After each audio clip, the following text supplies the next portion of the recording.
You don't like to talk then? Well, not really. Sometimes if there's something to say, but there's really nothing to say these days. He gave the world Here Comes the Sun. He sat cross-legged on stage with a sitar while screaming fans had no idea what they were hearing. He was called the quiet Beatle, the spiritual one, the man who never needed the spotlight. But George Harrison was not as peaceful as history remembers him. Underneath the calm eyes and the soft voice was a man who spent years feeling erased inside his own band. And there was one person in particular he came to resent more than anyone else in his life. Not a manager. Not a stranger. Someone who sat 2 feet away from him in the studio, day after day, year after year. Stick around, because by the end of this video, you'll understand why George Harrison's closest friendship may have also been his deepest wound. Long before he was a Beatle, George Harrison was just a working-class kid from Liverpool trying to find something that felt like his own.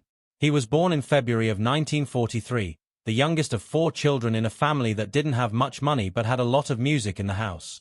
His father drove buses for a living, and his mother loved to sing loudly enough that neighbors could hear her through the walls.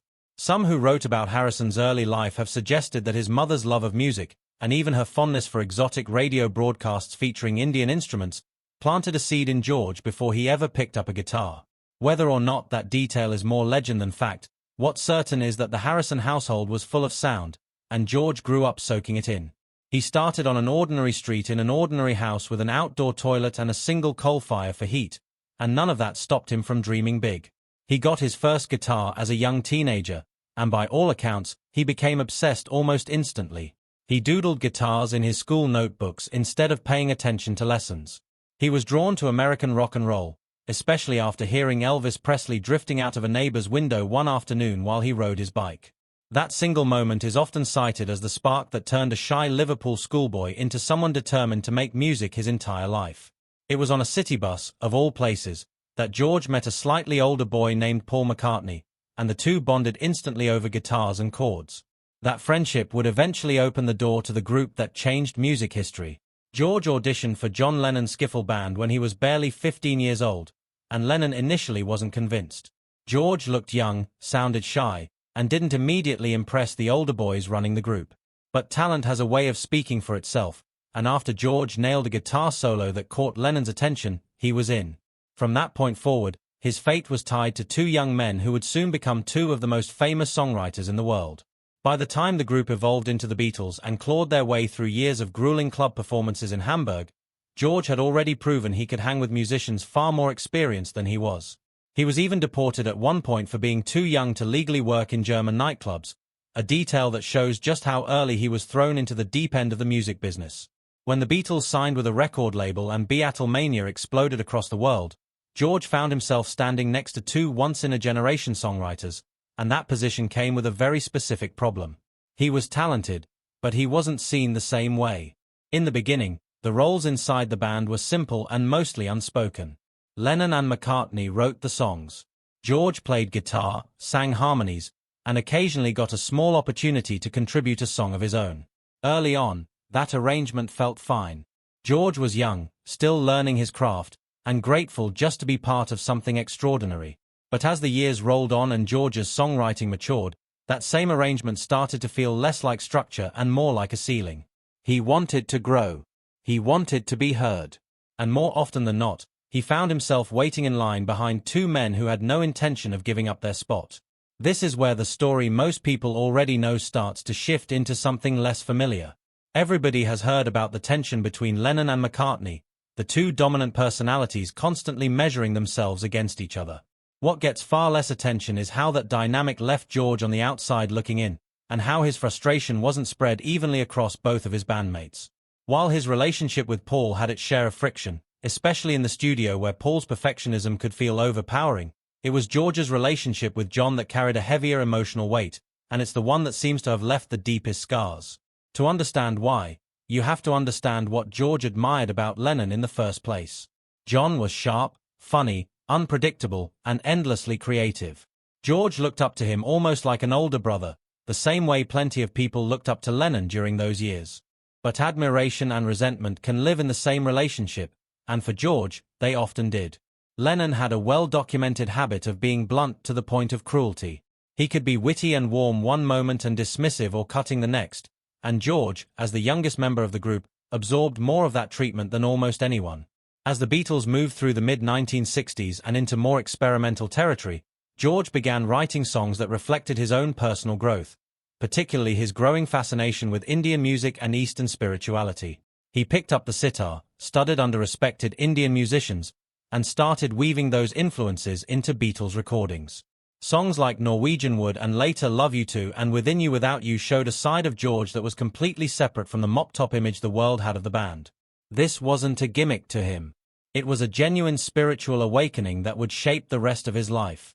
The trouble is, not everyone in the band took that awakening seriously. While George was pouring himself into meditation, philosophy, and a search for deeper meaning, some of his bandmates treated it as a passing phase, or worse, as material for jokes.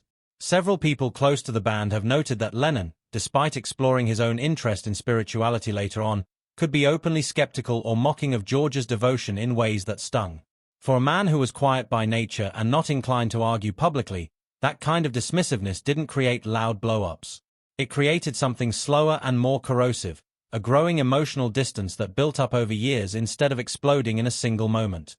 At the same time, George's songwriting kept improving, and the mismatch between his talent and his opportunities inside the band became impossible to ignore. By 1968, during the sessions for what fans now call the White Album, tensions inside the Beatles had reached a boiling point for everyone, not just George. Ringo briefly walked out of the sessions altogether, worn down by the arguments and the claustrophobic atmosphere in the studio. George contributed one of the most beloved songs of his entire career during this period, a track built around a devastating guitar solo from his friend Eric Clapton, and even that song had to fight for its place on the album. It's a strange irony that one of George's most enduring compositions was written, in part, out of frustration with how little space he was given to create. By January of 1969, that frustration reached a breaking point. During the filming of what would become the Let It Be documentary, the band was cold, tired, creatively drained, and stuck filming inside a sterile film studio that none of them particularly liked. Tensions boiled over, and George actually quit the band for a short period, walking out in the middle of rehearsals.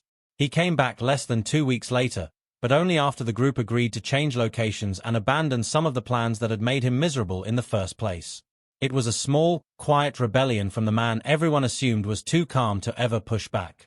But it revealed just how much resentment had been building beneath that peaceful exterior. Despite everything, George's talent kept pushing through, and by the time the band recorded what would become their final proper album together, he had two of the strongest songs on the entire record. Those two songs would go on to become some of the most beloved recordings not just of his career, but of the Beatles' entire catalogue. For the first time, George was standing shoulder to shoulder with Lennon and McCartney as a songwriter, and even some of his own bandmates admitted, years later, that his writing had caught up to theirs and maybe even surpassed it at times. But by then, the damage inside the group had already been done. The years of being sidelined, dismissed, or treated as the junior partner in a creative partnership had left George with a well of frustration that wouldn't simply disappear because he'd finally been given his due. When the Beatles officially split up in 1970, George didn't hold back. He had been sitting on dozens of unreleased songs, more material than any of his bandmates realized, because so much of what he wrote over the years never made it onto a Beatles record. His first solo album after the split was a sprawling, ambitious triple album, almost as if he were releasing years of pent-up creative energy all at once. It became one of the most successful and acclaimed solo albums by any former Beatle, and in many ways, it was George's answer to years of being told there wasn't enough room for his songs. The success of that album said everything that George himself had been too polite to say directly for most of the 1960s. Even after the band broke up, the emotional complexity of George's relationship with John Lennon didn't fade.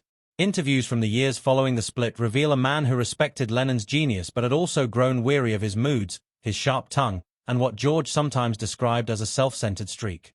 George was famously private about his feelings, choosing his words carefully in public and rarely airing grievances the way Lennon himself often did.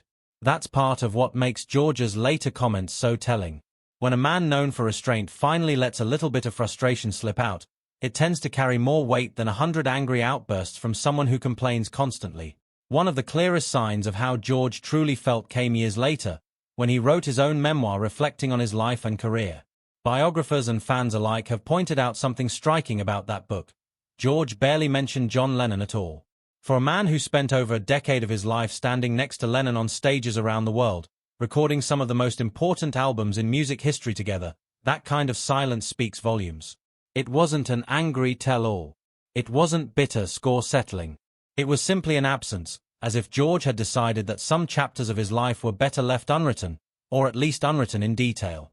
That kind of quiet omission, from a man who rarely raised his voice about anything, tells you more about the emotional weight of that relationship than any dramatic quote ever could. None of this means George didn't love John, or that their bond wasn't real. Grief has a way of revealing true feelings, and when Lennon was murdered in December of 1980, George was reportedly devastated. He wrote a heartfelt tribute in the years that followed and spoke publicly about how much Lennon's death affected him. Complicated relationships are rarely just one thing. You can resent someone for the way they treated you and still mourn them with everything you have when they're gone. That contradiction sits at the heart of George Harrison's story. He could admire John's brilliance, lean on their shared history, and still carry real hurt from years of feeling overshadowed and occasionally mocked by the same man he called a friend. George's relationship with Paul McCartney followed a somewhat different path, one marked more by creative friction than emotional distance. The two of them had known each other the longest, having met as boys long before the Beatles existed, and there was a genuine brotherly bond between them that never fully disappeared, even during their worst arguments. Paul has spoken in interviews about admitting, years too late, that he and John had underestimated George's talent for most of the 1960s, treating him as a late bloomer rather than a true equal.